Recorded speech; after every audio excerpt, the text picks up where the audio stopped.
Teman-teman, kalian itu jangan sampai percaya dengan seseorang yang menawarkan kepada kalian itu investasi berupa keuntungan profit yang besar, ataupun kalian harus misalkan mentransfer uang menjanjikan puluhan juta, ataupun hal-hal yang berhubungan dengan perdagangan ataupun usaha yang kalian ini akan mendapatkan keuntungan berlipat ganda.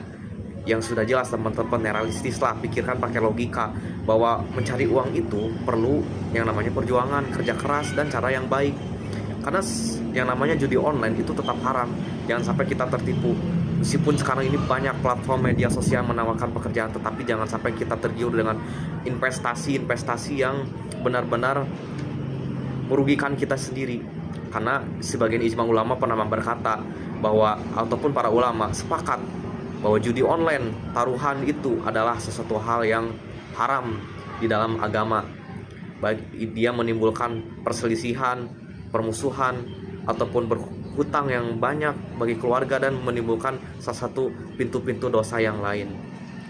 Maka ini sudah jelas di dalam salah satu tafsir Ibnu Katsir juga dijelaskan Allah Subhanahu wa taala mengharamkan judi karena ia dapat mengambil harta orang lain tanpa hak, menimbulkan permusuhan dan melalaikan manusia dari ketaatan. Dan dalam tafsir Al-Qurtubi juga dijelaskan siapapun itu taruhan, begitu kecil dan besar, itu yang disebut dengan maisir ataupun judi, dan ini jelas haram dalam agama. Dan dalam salah satu tafsir As-Sa'idi bahwa yang namanya berjudi itu adalah merugikan individu, baik itu orang lain ataupun diri sendiri, dan ini adalah hal-hal yang benar-benar menimbulkan kezaliman. Makanya Allah Subhanahu wa taala berfirman di dalam satu ayat Al-Qur'an, surat Al-Baqarah ayat 219, yas'alunaka 'anil khamri wal maisir qul fihima ismun kabir wa manafi'u aninnas wa ismuhuma akbar qul naf'ihima, yang artinya mereka bertanya kepadamu tentang khamr dan judi, katakanlah pada sebagian keduanya itu adalah terdapat dosa besar dan beberapa manfaat bagi manusia, tetapi kebanyakan itu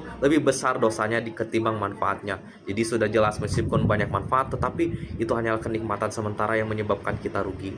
Lalu di dalam salah satu hadis riwayat Bukhari nomor 4975 dijelaskan, man qala li sahibihi ta'ala aqamirka falyatasaddaq, yang artinya barang siapa yang mengajak kepada temannya ayo kita berjudi maka bersedekah. Jadi meskipun hasil bersedekah dipakai untuk judi, ya itu tetap haram lah secara logikanya, dan agama sudah mengaturnya dengan sangat terperinci. Lalu di dalam salah satu hadis riwayat At-Tirmizi nomor 3721 juga dijelaskan,